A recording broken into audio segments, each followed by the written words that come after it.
When we talk about the original inhabitants of North America, there is a persistent modern bias that tries to obscure a documented physical reality. To admit the original skin color of the Haudenosaunee is to confront facts that the current system is often reluctant to acknowledge. When early French, Dutch, and English explorers first made contact, they kept detailed logs of what they saw. These records repeatedly described the people as having dark brown, olive, or copper-colored complexions, matched with athletic builds, black hair, and dark eyes. In 1727, English colonial official Cadwallader Colden wrote extensively about the Five Nations.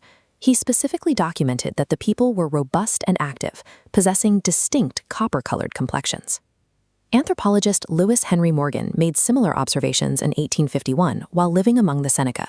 He explicitly recorded their appearance using terms like copper brown, tawny, dark olive, and brown. Some of these early colonizers even noted a specific biological detail. Haudenosaunee children appeared noticeably lighter at birth than the adults. This is a natural trait. African and African American newborns follow the same biological pattern, with melanin developing and darkening over time.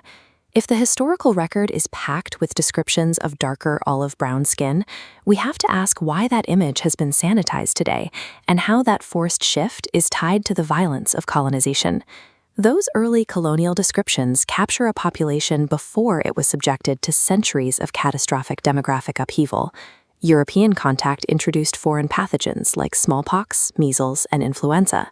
Because indigenous communities had no prior exposure, these diseases caused mortality events that decimated the population.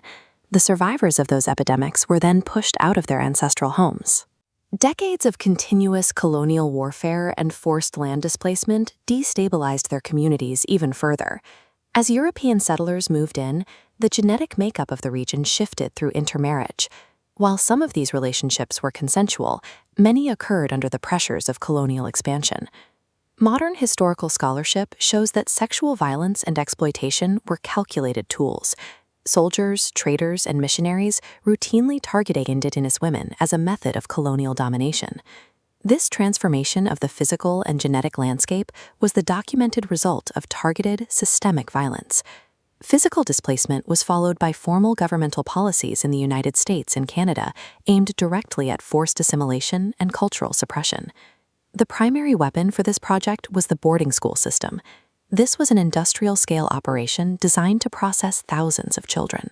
The government forcibly removed children from their families and placed them in these institutions, where they were severely punished for speaking their native languages.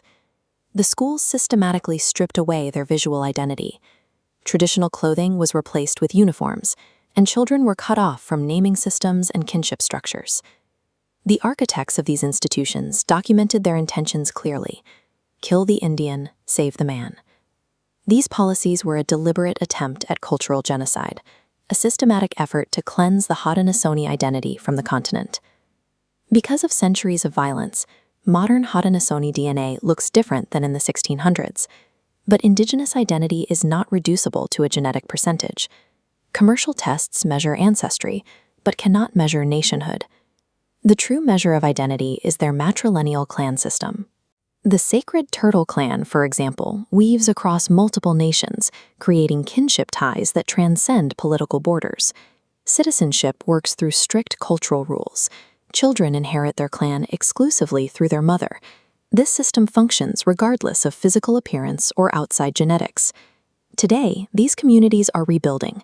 Families are reviving the Onondaga language, passing down traditional ceremonies, and practicing their longhouse traditions. They are currently fighting legal battles for land rights and negotiating internationally for environmental justice, proving they never disappeared.